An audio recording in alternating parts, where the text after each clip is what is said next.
I haven't been able to Have you sleep for slept nights. all night? I have not. But from a safety protocol perspective, people think about like physical damage, not emotional damage. I know this sounds ridiculous. But it won't be. It's already happening. There's an app called Replica where people have an intimate relationship with an AI chatbot and they hurt themselves. I was thinking about this. Yeah. Okay. In dating, what if because you can train like a chat bot to kind of mimic the way that you talk to people and interact with people. Go on. Yeah. But then I'm like, okay, but what if we could all make AI versions of ourselves and have them date like thousands of other AI people and have that as a way to churn out potential candidates? Like, I feel like that's going to be, what's the what?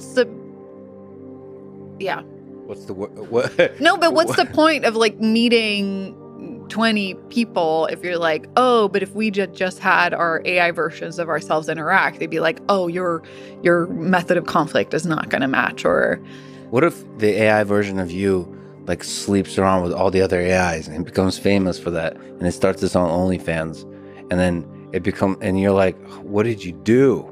You come back home, you'd realize like I didn't want to create a monster. Create a monster. I mean, do I get a cut? Exactly. That's the question I'd be asking. But I think it's definitely like, the human technology interaction is really interesting because I feel like I don't love any of the machines that I have in my life. Oh, really? You haven't?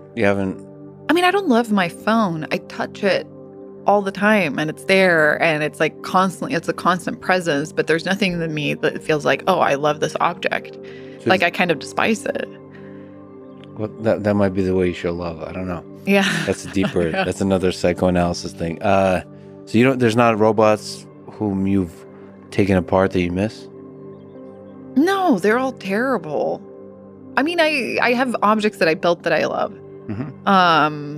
None of the robots, I think, but that's also because that was a different era where I wasn't really putting a lot of care into the projects I built. So the more care you put into the design to actually make it functional and look good, that's where you put the love in. Yeah.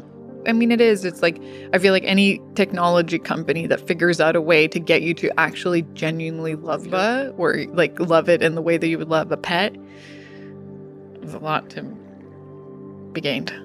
Yeah. And I think it's scary, depending on who the company is, because then they can manipulate you. Yeah. If you love your Roomba, and all of a sudden your Roomba starts telling you to buy stuff. Yeah. Or it's leaving. To put lotion on Jeff Bezos' head.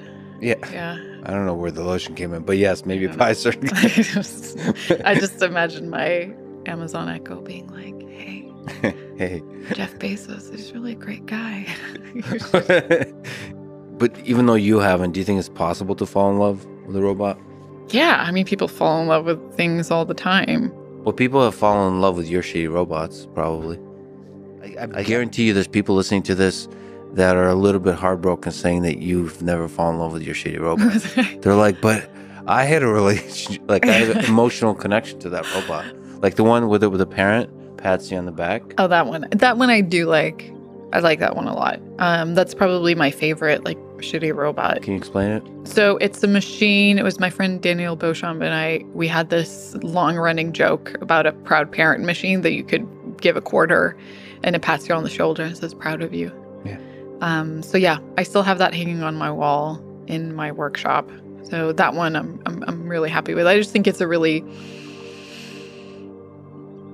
funny concept, and also I executed the build well. So that was... So it's an arm?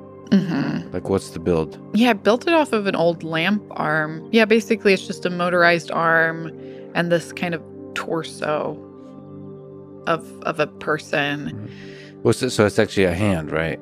It's not correctly. It's like a laser cut. It's just laser cut plywood, and it kind of has like it looks creepy. Yeah, which I like. Yeah, the creepy helps with the... Yeah. And yeah, it says proud of you, son, because I just thought that sounded more funny than proud of you, daughter. And also proud of you, son, it immediately communicates that it's a parent. It's not just like a colleague or something. It's like, proud of you. Yeah. And it charges you a quarter for it. Yeah, but he added like ChatGPT on top of that and fine tune it on conversations you've had with your parents, and all of a sudden you have a thing that can fundamentally transform your psyche. Yeah. That's all it takes. That's a beautiful creation. How'd you come up with that creation? It was my friend Daniel and I who had a long-running joke about it. High level, can you speak to your creative process? I think a lot of it, I mean, it's changed. For the shitty robots, let's actually separate. For the shitty robot, yeah. I mean, it has a lot of overlap. So it's identifying everyday problems. And in the shitty robot era, I would kind of take an everyday problem like, oh, I have a hard time getting up in the morning, and I would solve it in the most ridiculous, spectacular way I could think of. So for waking up in the morning, it was having an alarm clock that slaps me in the face with a rubber hand. Mm-hmm. And what I'm doing now is still identifying everyday problems, but I'm actually trying to like product design my way out of it.